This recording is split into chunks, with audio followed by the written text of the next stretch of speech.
Hey everybody, this is PastorDustin recording for DraftMagic.com, and I know that the name of the site is Draft Magic, but today I decided I would actually do a little bit of Sealed.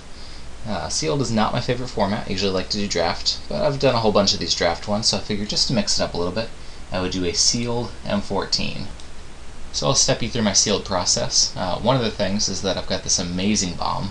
I think this is probably the second best card in the whole set to pick up, just because once it starts swinging, if it gets through even once, it's pretty much over. I think that Jace is better than this because it doesn't have to get through. This is going to play into my plans heavily right here, so I will probably end up going green, even though there's not very much green here. So we'll check it out and see if it's possible to play this Hydra. So the very first thing that I like to do is just to weed out all of the cards that I'm really not that excited to play. So, like Traumatize, it's a blue card, but I'm not that excited to play it. So I pulled out all my cards right here that I think would be pretty good. And obviously you can see that there's an awful lot of blue, and that my Hydra is over here in a pile with not a lot else. I've got Predatory Sliver, fine card, Giant Spider's good, Hunt the Weak is nice, Rumbling Ballast is good, but the question is, do I want to play green if I've got these two double green cards? Over here in black I do have two Quag Sickness and a Doomblade, but if black's just going to be a splash, then the Quag Sickness isn't as good as you'd usually like it to be. I feel like even though there's a lot of red and some of its removal, I can probably cut it. The best removal here is you've got Chandra's Outrage and Shock. Other than that, you get a couple of Slivers, and this doesn't really look like it's going to be a Sliver deck. Some Dragon Hatchlings, which aren't that great when it's your minority color. Young Pyromancer's pretty good. Blair Sliver, again, not really great unless you're heavy Slivers. Dragon Egg's okay. I do have Flames of the Firebrand here. So if I pass this up, I am going to pass up 3 quality removal spells. And I would say also Young Pyromancer I'd be a little sad to see go. Because you've got those 3 removals, so that's 1, 2, 3, and 4, 5, 6, 7, 8. So this could be a nice red-blue deck because of the Young Pyromancer. Also, with the Mancers over here, you can grab them back and just keep recycling them. So there's a possibility that I could do this as a red-blue deck. And, if I was going to go black, I would be doing it for the removal, and the 2 Quag Sicknesses and the Doomblade, so that's 3 removal, but it's a little more conditional because you need so much black, whereas the removal here, the Chandra's Outrage, Flames of the Firebrand, and Shock, it's a little more flexible as a splash, so I think here I'm going to cut the black out to make the decision a little bit easier. So we're definitely going blue. The question is, do we go white, red, or green? Again, with removal, the only real removal in white is Celestial Flare, and that one is much more conditional than something like Chandra's Outrage usually is, just because, if they come in with a whole bunch, then you get to pick and choose. So I think that I'm going to pass up on the white. The thing that I will miss in white is the Sarah Angel, but if I'm looking for a big creature, I'd rather be paying the same mana cost with the double off for the Hydra, which is eventually going to get in the Smash Face. So I think here the white might get cut. The only thing that I might keep here is the Devout Invocation. It's all the way up to 7. By the time you get 7 mana, you should probably have one of your off color. You can tap any number of untapped creatures to put a 4/4 white angel token with flying into the battlefield for each one tapped this way. So that one might stay around just as the high-end splash.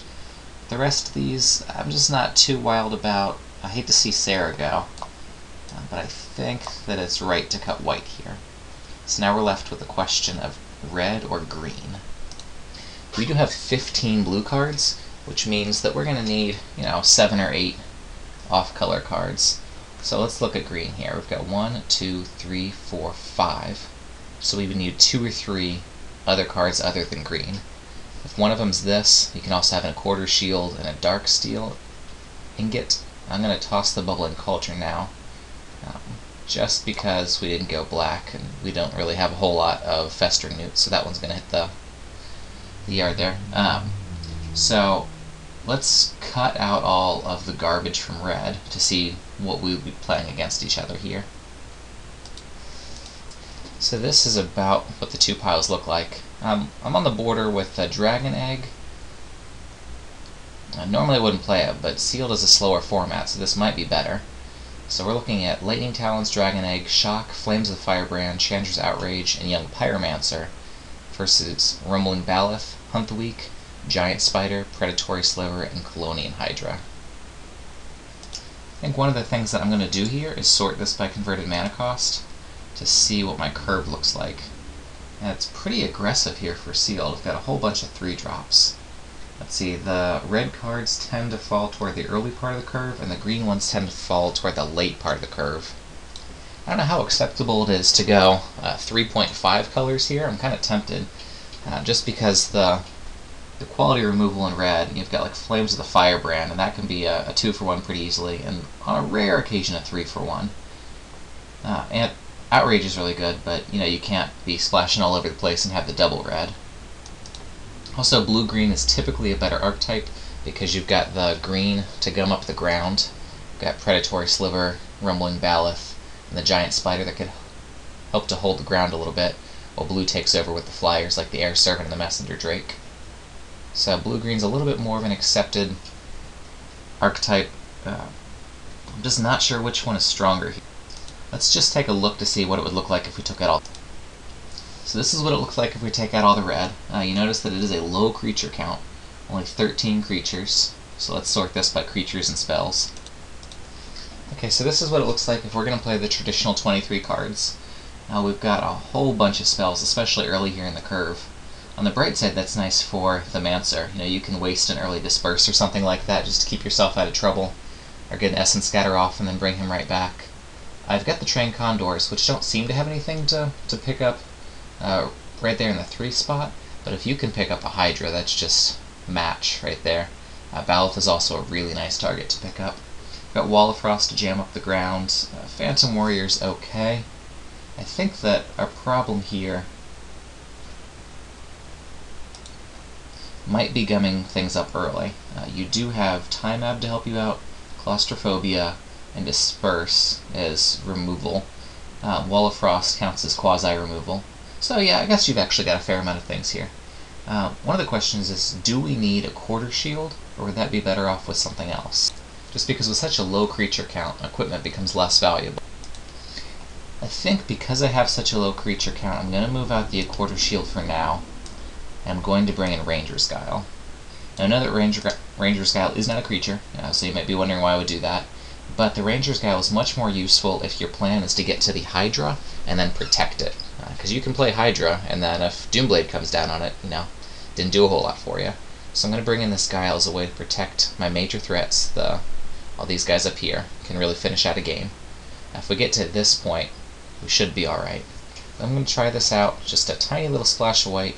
We also have the Ingot here, which can help us get to our white. So we'll suggest land here. It only wants 1 plains. I don't know if that's right. I think the 5 forest might be okay. If you count the Ingot in there, then that's 6 sources. So you have to draw a third of your sources by the time you would play Hydra. So if you draw out a third of your deck, then you should have the mana to get to Hydra, and that seems alright to me.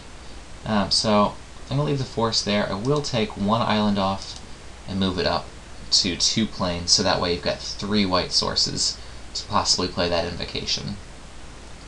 So we'll stick with that, and I'll submit this one, and I'll see you guys in round 1, game 1. Hey everybody, welcome to round 1, game 1. I will not mulligan this. It's not the most exciting hand in the world, but I do have 4 land, which is enough to get me to the Wall of Frost and Mancer. Hopefully I'll be able to draw something off the top that I can use to... What? I don't know what he did there.